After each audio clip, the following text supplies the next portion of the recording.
नमस्कार, हमारे छत्तीसगढ़ लेकर मैं हूं आपके साथ संदीप निरंजन सरकार। छत्तीसगढ़ में इसी साल विधानसभा के चुनाव होने हैं। विधानसभा चुनाव के लिए तैयारियां भी तेज हो गई है। राजनीतिक पार्टियों के साथ साथ चुनाव आयोग ने भी अपनी तैयारी तेज कर दी है।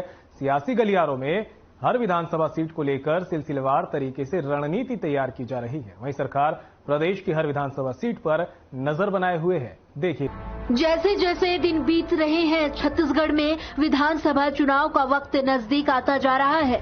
हर साल गुजरता दिन विधानसभा चुनाव की सुगबुगाहट को तेज कर रहा है। सियासी गलियारों में हर विधानसभा सीट को लेकर सिलसिलेवार तरीके से रणनीति तैयार की जा रही है। प्रदेश की हर विधानसभा सीट पर सरकार पैनी नजर बनाए हुए है। ऐसी एक विधानसभा सीट है छत्तीसगढ़ के सारंगगढ़ की।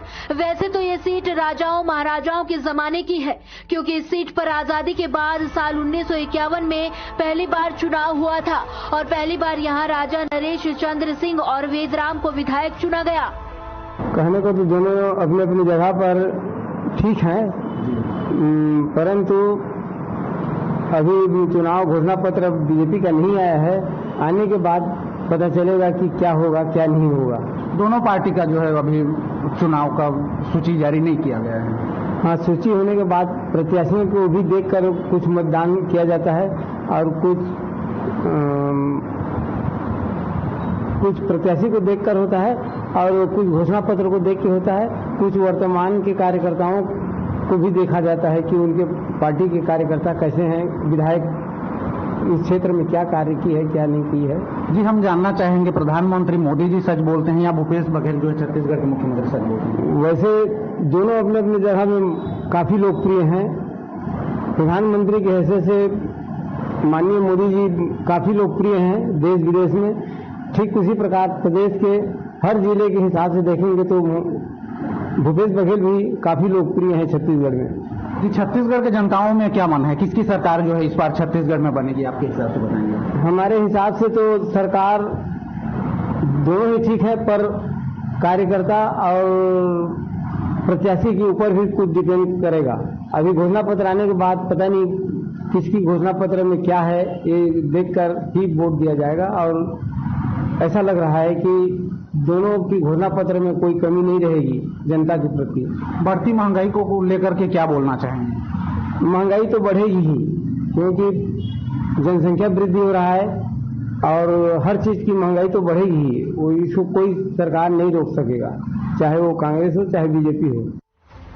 जैसे जैसे वक्त बीतता गया, सरकारें बदलती रही, विधायकों के चेहरे बदलते गए। 1957 में राजा नरेश चंद्र के साथ नानू दाई विधायक चुने गए। 2 विधायक इसलिए चुने गए क्योंकि शुरुआती दौर में सारंगगढ़ विधानसभा सीट से 2 विधायक चुने जाते थे।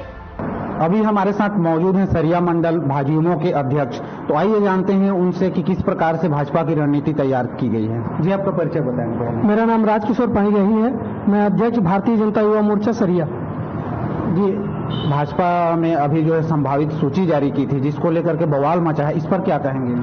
वह सूची पूरी तरह से फर्जी है। उसको किसी ने, विरोधी या विपक्ष के किसी ने उसे गलत तरीके से उस सूची को जारी किया गया है, अपने मनमाना तरीके से बनाया गया सूची है वो। और इसके लिए हमारे प्रदेश अध्यक्ष माननीय अरुण साव जी ने आके प्रेस कॉन्फ्रेंस करके बताया है कि ऐसा कोई अधिकृत सूची भारतीय जनता पार्टी छत्तीसगढ़ द्वारा कोई सूची जारी नहीं किया गया है। कांग्रेस कहती है भाजपा मुद्दाविहीन हो गई है करके, इस पर क्या कहेंगे? सबसे पहले तो मैं क्षेत्र के बारे में बताना चाहूंगा। जो हमारा क्षेत्र है बरमकेला विकासखंड के अंतर्गत आता है।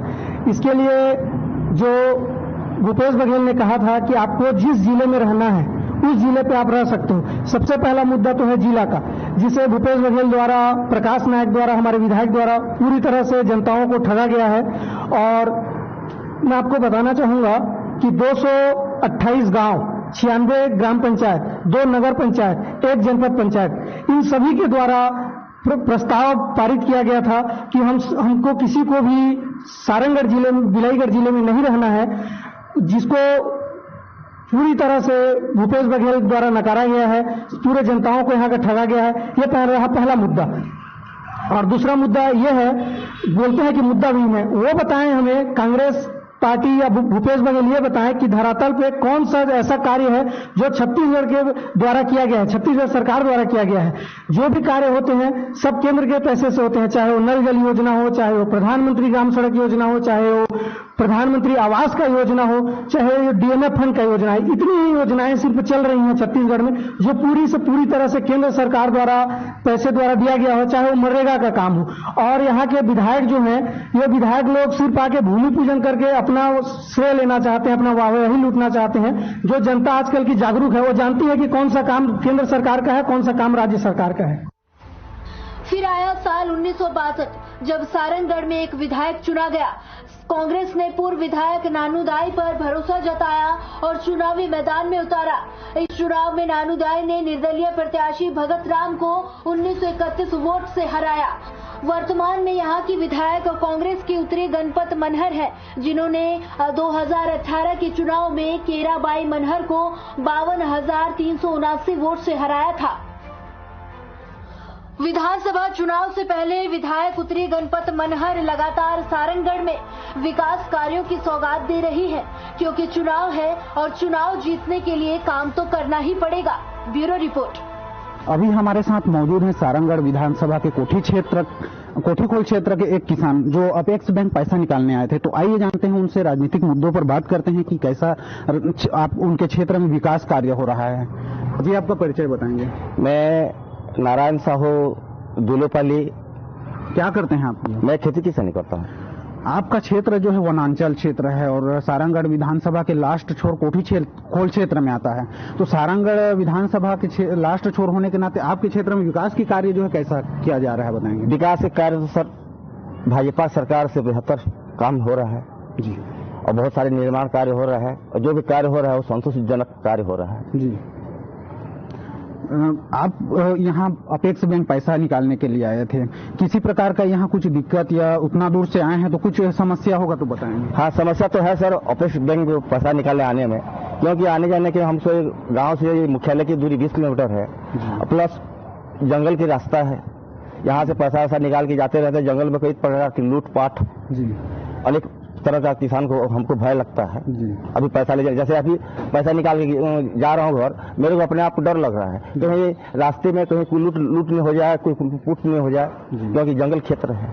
आपके क्षेत्र के लोग भी जो है अपेक्स बैंक डोंगरीपाली में खोलने की मांग रखे हैं, इसको लेकर के क्या बोलेंगे? सर, एक ठो बैंक डोंगरीपाली में खोलना चाहिए, क्योंकि कोठीखोल में 48 गाँव आता है और पूरा जंगली क्षेत्र है, और जंगली क्षेत्र से इधर आने में बहुत सारे हमको परेशानी है। सर, विधानसभा जो चुनाव जो है नजदीक है, तो इस बार किसकी सरकार बनाना चाहेंगे आप? मैं तो किसी के पार्टी का नाम नहीं लूंगा सर, लेकिन मैं किसान हूँ, किसान के मेरे हिस्से जो काम करे